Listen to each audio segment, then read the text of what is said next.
Good morning friends, स्वागत है आपका आपके अपने यूट्यूब चैनल में। और आज हम शिक्षण विधियाँ कंप्लीट कर चुके हैं और उसके बाद मिक्स्ड कुछ क्वेश्चन है। तो ये सारे क्वेश्चन जो है पिछले जो एग्ज़ाम्स हैं उनके अंदर आ चुके हैं और वही सभी मेथड्स के मिक्स क्वेश्चन हैं, उनके बारे में बात करेंगे। और जब भी हम किसी टॉपिक को पढ़ते हैं तो मनोवैज्ञानिक मेथड जैसे कहता है कि हमें उसके एमसीक्यू जो है सॉल्व कर लेनी चाहिए, तो हमें पता चल जाता है कि ये चीज़ें हमें समझ कितनी आई है और कितना हमारे माइंड में बैठी हैं। तो टीचिंग मेथड जो है इंग्लिश में ज़्यादा नहीं है, वैसे तो हिंदी का अगर देखा जाए और बाकी सब्जेक्ट का देखा जाए बहुत सारे टीचिंग मेथड है, बट वो इंग्लिश लैंग्वेज में नहीं है। इंग्लिश लैंग्वेज में कुछ गिने चुने मेथड है, क्योंकि ज़्यादा से ज़्यादा इंग्लिश लैंग्वेज में क्या होता है, ट्रांसलेशन के माध्यम से पढ़ सकते हैं, डायरेक्ट किसी चीज़ को देख के या कम्युनिकेशन के माध्यम से पढ़ सकते हैं या लर्न करवा सकते हैं, बच्चे को सिखा सकते हैं। तो टीचिंग मेथड का मतलब ये होता है कि किसी सब्जेक्ट को हम कैसे टीच करवाएं, कौन सी विधि से। तो इंग्लिश को टीच करवाने की ज़्यादा विधियां नहीं हैं, इसीलिए इंग्लिश पेडागोजी के अंदर ज़्यादा विधियां, ज़्यादा मेथड नहीं पढ़े जाते। इतने ही मेथड है, 5 से 6 हैं, बहुत बढ़िया मेथड है। और ये जो है इनके अंदर भी कुछ जो है बहुत ज़्यादा इंपॉर्टेंट है और कुछ इतने इंपॉर्टेंट नहीं है। तो यहाँ पे पहला जो क्वेश्चन है, doctor West system lays stress on. West की विधि हमने पढ़ी थी, ठीक है। वेस्ट ने सबसे ज़्यादा जो ध्यान दिया था वो बोल चाल की भाषा पे ध्यान दिया था। उन्होंने लिखने का, पढ़ने का ज़्यादा नहीं बताया था कि उन्होंने जो मेथड दिया था वो अपने नाम से दिया था, अपना खुद का मेथड दिया था। और उन्होंने यह कहा था कि जब हम कोई लैंग्वेज टीच करवाते हैं तो हमें ज़्यादा से ज़्यादा माहौल जो होता है बच्चे को, वो ऐसा माहौल देना चाहिए जिसमें एक बच्चा जो होता है एक दूसरे से बात कर पाए। तो पीआर लर्निंग ग्रुप के माध्यम से एक बच्चा जो है जितनी ज़्यादा प्रैक्टिस करेगा, जितनी ज़्यादा बोलेगा, जितना ज़्यादा स्पीच पे ध्यान देगा, तो उतना ही वो उस लैंग्वेज को अच्छे से पढ़ पाएगा, ठीक है।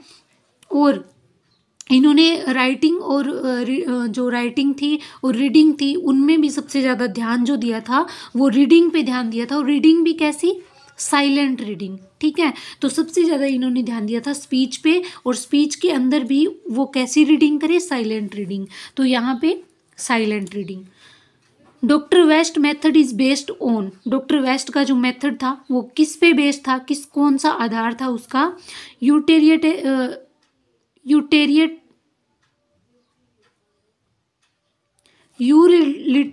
पॉइंट ऑफ व्यू, ठीक है। मतलब जो लैंग्वेज का एक पॉइंट ऑफ व्यू होता है ना, वो कैसा हो उस पे। और English as a means of international understanding and cooperation, यानी इंग्लिश जो होती है ना उसको हम इंडिया के तरह है, मतलब इंडिया की तरह तो पढ़े ही पढ़े, जैसे इंडिया के अंदर माहौल होता है, अमेरिकन इंग्लिश हमें सिखाई जाती है, तो वैसे तो हम बोलचाल के तरीके से पढ़े ही पढ़े, उसके साथ जो है इंग्लिश की एक समझ होनी चाहिए इंटरनेशनल दृष्टि से। यानी जब भी हम कहीं बाहर दूसरे देश में जाते हैं तो वहाँ पे जैसे इंग्लिश बोली जाती है वो समझ भी हमारे अंदर विकसित होनी चाहिए। तो ये दोनों पॉइंट ही डॉक्टर वेस्ट के मेथड के अंदर बताए गए थे। According to doctor West speech and, मैंने पहले ही बताया था, स्पीच पे ज़्यादा ध्यान दिया था, रीडिंग पे ज़्यादा ध्यान दिया था। और रीडिंग भी कौन सी थी, साइलेंट रीडिंग। कौन सी रीडिंग थी, साइलेंट रीडिंग। एंड इसमें क्या कह रहा है, according to doctor West method and reading vocabulary should have minimum dash words respectively. मैंने आपको उस दिन बताया था कि एक बच्चा जो होता है ना स्कूल को पूरा करते करते, मतलब जब वो स्कूल से निकलता है ना तब तक उसके पास कितने सेंटेंस और कितने वर्ड हो जाते हैं, तो ये 1158 वर्ड्स होते हैं उसके पास, स्ट्रक्चर्स होते हैं, सेंटेंस होते हैं, और 5000 के लगभग उसके पास वर्ड्स की वोकेबलरी होती है, ठीक है। Doctor West method develops, doctor West का जो मेथड है वो बच्चे के अंदर क्या डेवलप करता है, ठीक है, किस चीज़ का विकास करता है। तो डॉक्टर वेस्ट ने 2 चीज़ों पे ज़्यादा ध्यान दिया, एक स्पीच, एक रीडिंग पे ध्यान दिया। और रीडिंग भी कौन सी थी, साइलेंट रीडिंग, ठीक है। साइलेंट रीडिंग पे उसने ध्यान दिया था। तो रीडिंग हैबिट्स ऑफ स्टूडेंट्स, यानी स्टूडेंट के अंदर जितनी ज़्यादा रीडिंग हैबिट होगी स्टूडेंट उतना ही ज़्यादा उस चीज़ को, उस लैंग्वेज को पढ़ पाएगा, समझ पाएगा। Language is the subject of, language subject है, किसका सब्जेक्ट है, कैसा सब्जेक्ट है। लैंग्वेज में क्या होता है, स्किल होती है, कौशल, ठीक है। लैंग्वेज जो है एक कौशल है, लैंग्वेज जो होता है एक स्किल होती है, कौशल होता है, भाषाई कौशल होता है, जो एक बच्चे को कम्युनिकेट करने के लिए आगे लेके आता है, बच्चे के अंदर कॉन्फिडेंस लाता है बातचीत करने का। Substitution table method is adapted by, जो टेबल मेथड था सब्स्टिट्यूशन टेबल मेथड, जिसके अंदर सेंटेंस की स्ट्रक्चर बताई जाती थी, और सेंटेंस की स्ट्रक्चर जो बताई जाती थी टेबल के जरिए, और टेबल के अंदर ऐसे वर्ड्स लिख दिए जाते थे। उसके अंदर ये होता था कि इन वर्ड्स को हम चेंज कर सकते हैं, इन वर्ड्स को हम एज इट इज़ रख सकते हैं, और बार बार चेंज करके नए नए स्ट्रक्चर्स, नए नए सेंटेंस बनाए जा सकते हैं। तो ये पामर का मेथड था, ठीक है। डॉडसन इज एसोसिएटेड विद, डॉडसन जो था किसके विचारों से मतलब डॉडसन का विचार कौन से मेथड के अंदर आता है, या फिर कौन सा मेथड जो है डॉडसन ने दिया था, वो बाइलिंगुअल मेथड था, द्विभाषीय विधि, जिसके अंदर बच्चा दो भाषाओं को इक्वल करके तीसरी भाषा जो होती है उसको सीखता है, या फिर दो भाषाओं के जरिए, दो मेथड्स के जरिए तीसरे मेथड को बनाकर कुछ हिस्सा डायरेक्ट मेथड का और कुछ ग्रामर ट्रांसलेशन मेथड का, इन दोनों को मिला के और बीच का रास्ता निकालता है बाइलिंगुअल मेथड। यानी बच्चे को जो चीज़ें बिल्कुल ही समझ नहीं आती वो उसको डायरेक्ट दिखा के समझाया जाए, और जो उसको समझ आती हैं, जो उसको अपनी लैंग्वेज में आती है, उसकी खुद की मदर टंग के अंदर आती है, तो कुछ चीज़ें उसे अपनी मदर टंग के अंदर भी बताई जानी चाहिए जिसको वो आसानी से समझ पाए। तो ये कहता है बाइलिंगुअल मेथड, और बाइलिंगुअल मेथड जो दिया था वो डॉडसन ने दिया था। In the structural approach, structure जो अप्रोच थी जिसके अंदर सेंटेंस की स्ट्रक्चर्स बच्चे के अंदर डेवलप की जाती है, बच्चे को स्ट्रक्चर्स बनाने के लिए दी जाती है, नए नए वाक्यों की स्ट्रक्चर बच्चा बनाता है और सीखता है। इसके अंदर लिसनिंग एंड स्पीकिंग स्किल जो होती है ना, उस पर सबसे ज़्यादा ध्यान दिया जाता है। बच्चा जितना सुनेगा उतना ही बच्चा सीखेगा, और सुनने के बाद में वो अपने स्ट्रक्चर बनाएगा और उसको फिर बोलेगा, और फिर क्या है, बच्चा धीरे धीरे लैंग्वेज को अपने अंदर अच्छे से विकसित कर लेगा। In the structural approach, structural जो अप्रोच है उसके अंदर क्या होता है, तो स्ट्रक्चरल अप्रोच के अंदर importance is given to pronunciation. जैसा कि यहाँ पे पहले देखो लिसनिंग एंड स्पीकिंग, अगर स्पीकिंग पे ध्यान दिया जाता है तो जायज़ सी बात है कि बोलेगा बच्चा, ठीक है, बोलेगा तो उसकी प्रोनाउंसिएशन है, उसका उच्चारण है वो सही होना चाहिए। क्यों? क्योंकि हम जब लैंग्वेज बोलते हैं, भले ही हमें ज़्यादा शब्दों का ज्ञान ना हो, लेकिन हम जितने भी शब्द बोलें ना उनका उच्चारण अच्छा होना चाहिए, उनके मीनिंग्स हमें पता होना चाहिए, ठीक है। तो स्ट्रक्चरल अप्रोच के अंदर बच्चे को ज़्यादा वोकैबुलरी, शब्दकोश नहीं बताया जाता, उसे बस कुछ एक सेंटेंस के स्ट्रक्चर्स बता दिए जाते हैं, उन्हीं को वो अपनी कोल इक्वल लैंग्वेज के अंदर, अपनी बोलचाल की भाषा के अंदर यूज़ करता है। तो उसके अंदर सबसे ज़्यादा जो ध्यान दिया जाता है वो प्रोनाउंसिएशन पे, प्रोनाउंसिएशन की, उच्चारण की। प्रोनाउंसिएशन का मतलब होता है उच्चारण, तो उच्चारण की बहुत ही ज़्यादा इंपॉर्टेंस रहती है। In the audiolingual method, audiolingual जो मेथड होता है वो किस चीज़ पे ध्यान देता है, only one structure is taught at a time. Audiolingual method के अंदर एक स्ट्रक्चर एक टाइम में, यानी ऐसे नहीं होता एक समय के अंदर आप बहुत सारी चीज़ें बच्चे को बता रहे हो, इसके अंदर ये होता है कि आप एक टाइम में बच्चे को एक ही स्ट्रक्चर बता रहे हो, ठीक है। तो एक टाइम में एक ही स्ट्रक्चर जो होती है ऑडियोलिंगुअल मेथड के अंदर बताई जाती है।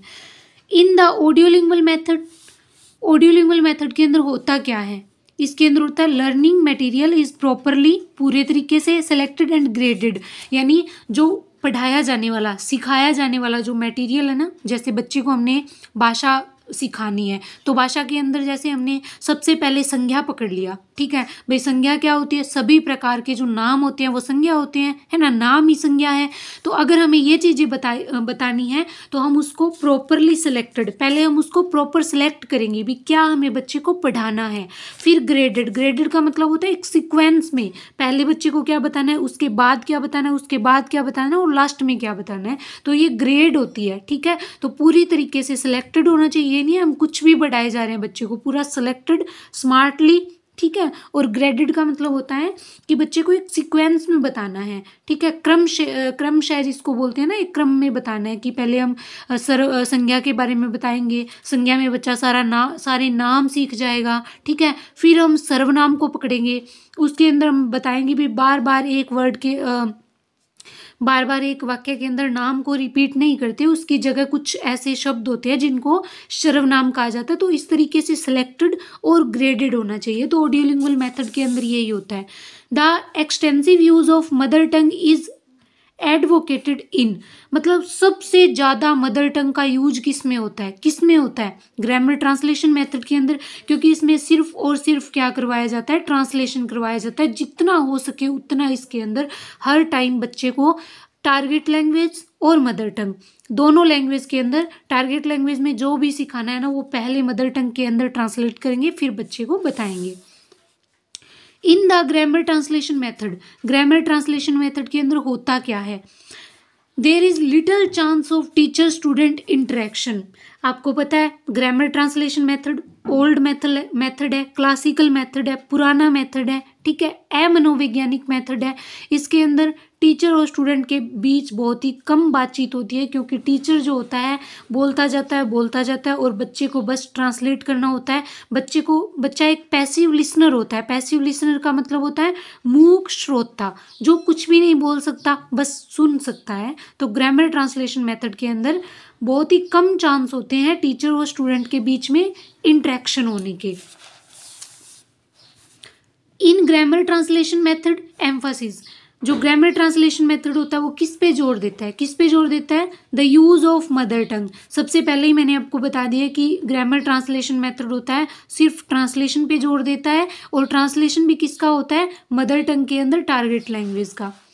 In the oral method, oral method का मतलब होता है बोलने वाला, ओरल होता है बोलना, मौखिक मतलब मौखिक जो विधि है, द एम्फासिस इज ऑन, मौखिक विधि होती है वो किस पे जोर देती है, बायलिंगुअल वोकैबुलरी, ठीक है। बायलिंगुअल वोकैबुलरी मतलब इसके अंदर द्विभाषाई शब्दकोश होता है, जिसके अंदर दो भाषाओं के शब्दों को बच्चों को बताया जाता है। The oral method takes into consideration, oral method होता है उसके अंदर क्या किया जाता है, इंटरेक्शन बिटवीन स्टूडेंट्स, इसके अंदर पीयर लर्निंग होती है। पीयर लर्निंग का मतलब होता है सहपाठी अध्ययन। बच्चा अपने सहपाठियों के साथ, क्लासमेट्स के साथ इंटरेक्शन करता है, बोलता है, सीखता है, और ओरली का मतलब होता है मौखिक रूप से, बोल चाल से वो उस भाषा को, उन वोकैबुलरी को, उन शब्दकोश को, उन शब्दों को सीखता है। इन द ओरल मेथड, मौखिक जो विधि है उसके अंदर क्या होता है, the peoples get a lot of exposure to the target language, इसके अंदर बच्चा जो होता है टारगेट लैंग्वेज के अंदर ज़्यादा से ज़्यादा बातचीत करता है ताकि वो उस लैंग्वेज पे पकड़ बना सके। टारगेट लैंग्वेज का मतलब होता है जो लैंग्वेज हमें सीखनी है वो वाली language. The oral method is, oral method क्या है, learner direct method, direct method के जरिए जो सीखा जाता है ना वही होता है ओरल मेथड। इसके अंदर किसी तरीके का बच्चे को रिटन वर्क नहीं करवाया जाता, बच्चे को कुछ भी कॉपियों में लिखवाया नहीं जाता, बच्चे को कोई ग्रामर की बुक नहीं पढ़ाई जाती।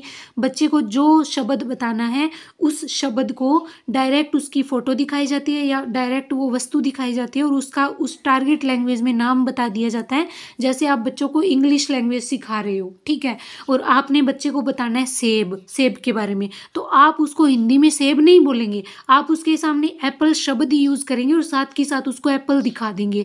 ये होता है ओरल मेथड। ओरल मेथड ही होता है डायरेक्ट मेथड, ठीक है। The skills of language teaching are, language teaching की स्किल क्या है, बहुत ही अच्छा पुराना सा प्यारा सा सेंसिटिव सा क्वेश्चन है, सब इसके बारे में जानते हैं। लैंग्वेज की 4 स्किल होती है, ठीक है, listening, speaking, reading and writing, है ना। और हमारी जो मारिया मोंटेसरी थी मैडम जी ने तो इसका सीक्वेंस ही चेंज कर दिया था, LSWR कर दिया था, है ना। ये चीज़ें सब जानते हैं। तो ये 4 स्किल होती है, listening, speaking, reading and writing, ठीक है। तो ये बहुत ही बेसिक सा क्वेश्चन है, शुरू में ही आ जाता है। What is the soul of language, language की यानी भाषा की आत्मा क्या है, क्या होती है आत्मा, ग्रामर को। जो पुराने घिसे पिटे मेथड है ना वो भाषा की आत्मा किसको मानते हैं, ग्रामर को मानते हैं कि पहले बच्चे को व्याकरण का ज्ञान दो, फिर बच्चे को भारी भरकम रूल्स बताओ, फिर बच्चा उन रूल्स को पहले अपने मन में रूल्स को याद करेगा, फिर रूल्स लगाएगा, फिर स्ट्रक्चर बनाएगा, फिर सेंटेंस बनाएगा और फिर बोलेगा, ठीक है। जैसे हम होटल में गए, ठीक है, होटल नहीं होता सॉरी, होटल में गए, ठीक है, तो वहाँ पे जाने के बाद में हमने कुछ ऑर्डर करना है, और वो होटल जो है वहाँ पे इंग्लिश बोली जाती है। तो अगर हम पुराने घिसे पिटे मेथड से पढ़े हैं तो हम क्या करेंगे, पहले रूल याद करेंगे, फिर सेंटेंस बनाएंगे, पहले हिंदी में बनाएंगे, फिर इंग्लिश में ट्रांसलेट करेंगे, फिर सामने वाले को बताएंगे, भले ही इतने में हमारे बुक से प्राण निकल जाए। तो वही बात है कि सोल ऑफ लैंग्वेज जो इंडिया के अंदर आज भी किसको माना जाता है, ग्रामर को। लेकिन ऐसा नहीं है, ग्रामर के बिना भी कोल इक्वल लैंग्वेज जो होती है, बोलचाल की भाषा होती है, वो सीखी जा सकती है। Situational teaching lays stress on situational teaching, स्थिति के हिसाब से पढ़ाना। सिचुएशन होता है स्थिति, परिस्थिति, उसके हिसाब से टीच करवाना। किस पे दबाव देता है, किस पे दबाव देता है ये, through situations and expressions.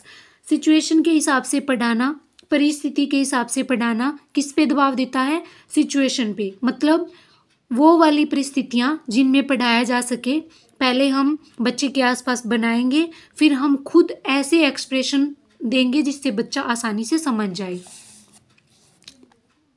The leading exponents of grammar translation method were, जो लीडिंग एक्सपोनेंट्स होते हैं ग्रामर ट्रांसलेशन के, वो कौन थे। ग्रामर ट्रांसलेशन मेथड बनाने वाले जो फेमस नेम है, दो कौन से हैं, John Seidon and John Meidinger. John Seidon और जॉन मेडिगनर का नाम आता है। सीजे डॉडसन का किसके लिए आता है आप बताइएगा कमेंट के अंदर।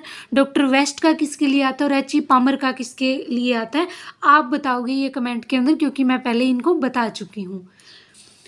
The text book occupies an important place on, यानी टेक्स्ट बुक जो होती हैं, कौन से मेथड के अंदर टेक्स्ट बुक का इंपॉर्टेंट रोल होता है, बाइलिंगुअल मेथड के अंदर होता है। टेक्स्ट बुक का बहुत इंपॉर्टेंट रोल होता है। और बाइलिंगुअल मेथड डायरेक्ट मेथड और ग्रामर ट्रांसलेशन मेथड का मिला जुला रूप होता है। कौन सा मेथड, बाइलिंगुअल मेथड। ठीक है। The direct method increases the students capacity. ठीक है, जो डायरेक्ट मेथड होता है वो स्टूडेंट्स की कौन सी कैपेसिटी को बढ़ाता है, तो हियर एक्यूरेटली, सही से सुनना। आजकल क्या है, सुनने का ज़माना ही चला गया। आजकल कोई सुनना चाहता ही नहीं है, बस बोलना ही चाहता है, अपनी बात रखना चाहता है, पर सुनना नहीं चाहता।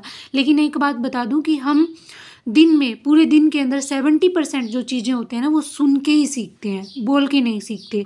तो एक अच्छा श्रोता जो होता है ना, वो एक अच्छा ज्ञानवान व्यक्ति भी बनता है। कैसे, क्योंकि जितना ज़्यादा सुनेगा उतना ज़्यादा ध्यान देगा, उतनी ज़्यादा लोगों की बातों को सुन के उनके अंदर जो अच्छी बातें होगी वो ग्रहण करेगा, और उतनी ही ज़्यादा वो ज्ञान ले पाएगा इस दुनिया के बारे में। ठीक है, तो डायरेक्ट मेथड के अंदर जो होता है ना, सबसे ज़्यादा स्टूडेंट्स की कैपेसिटी इंक्रीज होती है हियर करने की, यानी सुनने की।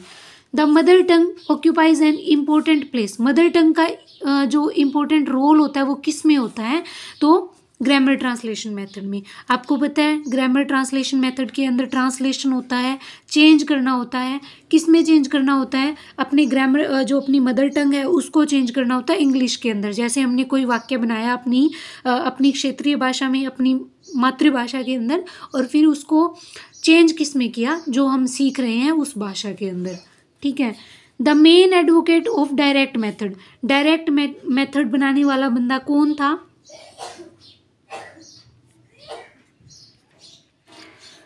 The main advocate of direct method. Direct method किसने बनाया था, तो ये बनाया था माइकल वेस्ट ने। और एक बात आपको बता दूं, ये माइकल वेस्ट ने, इन्होंने दो मेथड दिए थे। इन्होंने पहले ग्रामर ट्रांसलेशन मेथड के अगेंस्ट जो मेथड दिया था वो डायरेक्ट मेथड था, लेकिन डायरेक्ट मेथड पुराना मेथड था। ठीक है, क्लासिकल मेथड होते हैं, दो मेथड होते हैं।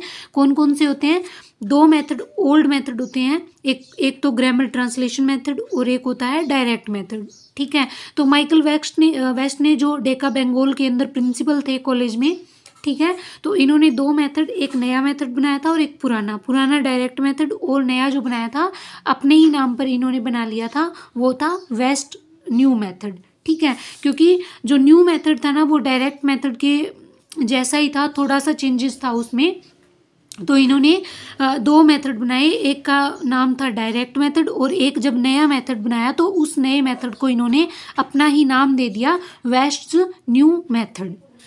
The direct method is also called the, जो डायरेक्ट मेथड है इसको एक और नाम से जाना जाता है, वो होता है नेचुरल मेथड, प्राकृतिक विधि। Rules of grammar are taught separately का मतलब होता है अलग से। ग्रामर के रूल अलग से कौन से मेथड में बताए जाते हैं, तो ग्रामर ट्रांसलेशन मेथड के अंदर जो रूल्स होते हैं वो अलग से बताए जाते हैं। एक सेपरेट बुक होती है, बुक्स के जरिए पहले बच्चे को भारी भरकम रूल्स रटवाए जाते हैं और फिर रूल्स के माध्यम से उसको ट्रांसलेशन करवाया जाता है। द प्रिंसिपल ऑफ ग्रेडेशन मैंने पहले ही बता दिया कि चीज़ें जो होती है वो बिल्कुल साधारण होनी चाहिए और एक ग्रेड में होनी चाहिए, एक क्रम में होनी चाहिए। तो प्रिंसिपल ऑफ ग्रेडेशन क्या बोलता है, इज सिंप्लीफाइंग द मैटर, यानी मैटर को पूरा साधारण बना के बच्चे के सामने प्रस्तुत करना। Examination are more dash than test, examination होते हैं वो टेस्ट से बड़े होते हैं। कैसे, एक्साउटिव, ठीक है, एग्जाउटिव होते हैं ये एग्जामिनेशन, मोर एग्जाउटिव देन टेस्ट जो होते हैं वो टीचर कभी भी ले सकता है, उनका कोई टाइम नहीं होता, उनका कोई खास मैटर उसका डिसाइड नहीं किया जाता, जैसे टीचर का मन करता है मौखिक रूप से, लिखित रूप से, ठीक है, और जो उसने पढ़ा दिया है उसका उसी टाइम भी वो टेस्ट ले सकता है। लेकिन एग्जामिनेशन जो होते हैं, जो परीक्षाएं जो होती है वो थोड़े बड़े लेवल पे होती है। Unit test is an expression of dash evaluation, unit test जो होता है वो कैसा इवेल्युएशन है, कौन सा मूल्यांकन है। मूल्यांकन दो तरह के होते हैं, आपको पता है। इवेल्युएशन का मतलब होता है मूल्यांकन, तो यूनिट टेस्ट, यूनिट का मतलब होता है जैसे 3-4 लेसन की, 3-4 पाठों की एक यूनिट बनाई जाती है, ठीक है, और फिर उन पाठ को पढ़ाने के बाद में टीचर एक बार टेस्ट लेके देखता है कि बच्चे को ये यूनिट समझ में आई है या नहीं आई है, उसे आगे बढ़ना चाहिए या नहीं बढ़ना चाहिए, और फिर वो जब टेस्ट ले लेता है और उसे लगता है कि अब मुझे आगे पढ़ाना चाहिए, तभी वो नेक्स्ट यूनिट पे जाता है। तो ये होता है फॉर्मेटिव असेसमेंट। फॉर्मेटिव इवेल्युएशन कह लो या फॉर्मेटिव असेसमेंट कह लो, ये ऐसा मूल्यांकन होता है, ऐसा आकलन होता है जिसके अंदर जब हम सिलेबस करवा रहे हैं तो उसी के दौरान बीच बीच में, यहाँ पे इस शब्द को याद रखना, दौरान होता है बीच में, ड्यूरिंग, ठीक है, जब एक टीचर पढ़ा रहा है उसी ड्यूरिंग, जब उसने सिलेबस कंप्लीट करवा रहा है, वो चल रहा है क्लास के अंदर, तभी वो जब टेस्ट लेता है तो उसको बोलते हैं फॉर्मेटिव, ठीक है। और जब एक पूरे टाइम के बाद, जैसे जो हमारे एग्जामिनेशन होते हैं 6 महीने के बाद होते हैं या 1 साल बाद होते हैं, जब हमें अगली क्लास में प्रमोट किया जाता है, जो वो एग्ज़ाम होते हैं ना उनको समेटिव बोलते हैं। क्या बोलते हैं, समेटिव असेसमेंट बोलते हैं, ठीक है। तो फॉर्मेटिव असेसमेंट होती है, 4 होती है, सबको पता होता है 40% कवर करती हैं, ठीक है, और समेटिव असेसमेंट, फॉर्मेटिव 4 होती हैं और समेटिव 2 होती हैं जो 60% कवर करती हैं। ये आपको जो इवैल्यूएशन वाला पार्ट जो होता है उसके अंदर आता है, लेकिन मैंने आपको थोड़ा सा क्लियर यहीं पे कर दिया। फॉर्मेटिव असेसमेंट होती है मनोवैज्ञानिक तरीके से, और जो अब जो एग्ज़ाम का पैटर्न चल रहा है, बच्चे को बीच बीच में परखा जाता है, बीच बीच में परीक्षाएं, उसकी छोटे छोटे टेस्ट होते हैं, यूनिट टेस्ट होते हैं, है ना। तो जो मंथली टेस्ट होते हैं वो होते हैं, फिर उसके बाद में होम एग्ज़ाम्स होते हैं। तो ये सारे जो तरीके हैं ना, जिसके अंदर पोर्टफोलियो बनाए जाते हैं, पोर्टफोलियो का मतलब होता है बच्चे का पूरा रिकॉर्ड रखा जाता है कि बच्चे ने उस टेस्ट में कितने नंबर लिए, उसमें कितने लिए, तो यूनिट वाइज टेस्ट होते हैं। तो ये फॉर्मेटिव असेसमेंट होती है। फॉर्मेटिव का होता है रचनात्मक, ठीक है, और जो समेटिव होती है ये होता है योगात्मक। योगात्मक जैसा कि नाम से लग रहा है, पूरा योग मतलब कई सारे महीनों का, कई सारे पाठों का, पूरे सिलेबस का जब योग बन जाता है तब टेस्ट लिया जाता है, तब एग्जाम लिया जाता है, वो तो होता है योगात्मक, समेटिव, ठीक है। रचनात्मक होता है जब पाठ पढ़ा रहे हैं, कोई यूनिट करवा रहे हैं या सिलेबस करवा रहे हैं, जब बीच बीच में टीचर ये समझने के लिए कि मैं जो करवा रहा हूँ वो बच्चे समझ रहे हैं या नहीं समझ रहे, तब जो होता है वो फॉर्मेटिव असेसमेंट होता है। और आपने जो है ना इंग्लिश मीडियम स्कूल की या सीबीएसई की, या कोई भी जो इंग्लिश मीडियम स्कूल है सीबीएसई का, उसके अंदर आप बुक्स को देखना, बुक्स के अंदर 3 से 4 लेसन जब कवर हो जाते हैं ना, तो उसके बाद में एक फॉर्मेटिव असेसमेंट के लिए टेस्ट दिया हुआ होता है, उस पर लिखा होता है कि फॉर्मेटिव असेसमेंट टेस्ट, ठीक है। तो वो टेस्ट लेके हम ये परख सकते हैं बच्चे को कि हमने 3 लेसन पढ़ा दिए, 4 लेसन पढ़ा दिए, वो बच्चे को कितना समझ आए हैं, बच्चा उनके अंदर कितनी समझ विकसित कर पाया है। वो चीज़ें जो होती है वो फॉर्मेटिव असेसमेंट के अंदर आती है। इसके अंदर होता है अधिगम के लिए मूल्यांकन। जैसे हम पढ़ते हैं ना, 3 तरीके का पढ़ते हैं, अधिगम का मूल्यांकन, अधिगम के लिए मूल्यांकन, अधिगम के रूप में मूल्यांकन, ठीक है। अधिगम के लिए मूल्यांकन जो होता है ना, वो होता है जब हम पाठ पढ़ा रहे हैं, जब हम सिलेबस करवा रहे हैं, तो बीच बीच में जो होता है ना, वो अधिगम करवाने के लिए, बच्चे को सिखाने के लिए जो मूल्यांकन होता है ना, वो होता है। ठीक है, उसके अंदर कोई ग्रेड नहीं मिलते, कोई प्रमोशन नहीं मिलता, नेक्स्ट क्लास में नहीं भेजा जाता, बस परखा जाता है। और उसी के अंदर निदानात्मक और उपचारात्मक परीक्षण भी होते हैं। ठीक है, नेक्स्ट आता है अधिगम का मूल्यांकन। यहाँ पे का आ गया, ठीक है, वहाँ पे के लिए था, यहाँ पे का आ गया। तो अधिगम का मूल्यांकन जो होता है ना, वो होता है योगात्मक मूल्यांकन। पूरा पूरा सिलेबस करवाने के बाद में जब परीक्षा होती है, उसको बोलते हैं अधिगम का मूल्यांकन। मतलब बच्चे ने इतने पूरे साल के अंदर कितना अधिगम कर लिया है।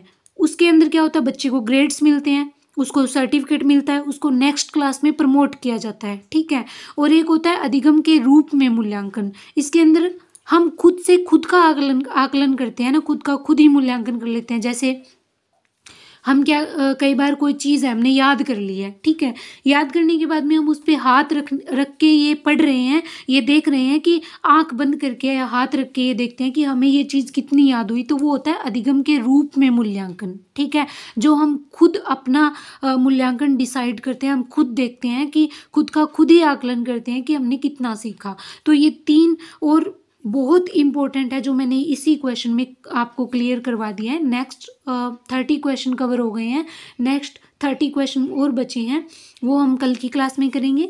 तब तक के लिए वीडियो को शेयर करें, चैनल को सब्सक्राइब करें और ज़्यादा से ज़्यादा इसको शेयर करें ताकि ज़्यादा लोग देख पाएँ। और इतना इजी जो होता है इंग्लिश पेडागोजी शायद ही किसी ने करवाई होगी जितना मैंने करवाया है, क्योंकि मेरा मोटिव आपको रटवाना नहीं है। क्योंकि मैं पेडागोजी को ये मानती हूँ, पेडागोजी और साइकोलॉजी रटने की चीज़ ही नहीं है। ये आपके व्यवहार में जितनी होगी आप उतना ही क्वेश्चन सोल्व कर पाएंगे, क्योंकि पेडागोजी और साइकोलॉजी के क्वेश्चन सेम लैंग्वेज में नहीं आते। साइकोलॉजी के फिर भी आ जाते हैं, लेकिन पेडागोजी के क्वेश्चन सेम लैंग्वेज में कभी नहीं आते। वो सिचुएशन पे डिपेंड करता है कि किस तरीके का क्वेश्चन एग्जाम में आया और आप किस तरीके से उसको समझ रहे हैं। ठीक है, और कैसे फिर उसका उत्तर देंगे। और इसके जो मेथड के क्वेश्चन जो होते हैं वो तो फैक्ट बेस होते हैं, उसका नाम पूछा जाता है। ठीक है, लेकिन व्यवहारिक जो क्वेश्चन होते हैं पेडागोजी के, उसके अंदर नाम वगैरह फैक्ट वगैरह कुछ नहीं होता। उसके अंदर जो 4 ऑप्शन में करेक्ट होता है, वो सबसे बढ़िया वाला ऑप्शन होता है, वो हमें चूज करना होता है। चारों ही सही होते हैं, कई क्वेश्चन ऐसे होते हैं चारों ही ऑप्शन सही होते हैं, लेकिन जो सबसे नज़दीक होता है ना प्रश्न के, उसे चूज करना होता है। तो पेडागोजी व्यवहारिक विषय है, इसको किसी भी बुक से या नोट से रटने की जरूरत नहीं है, इसको समझने की जरूरत है। ठीक है, तो थैंक यू, जय हिंद।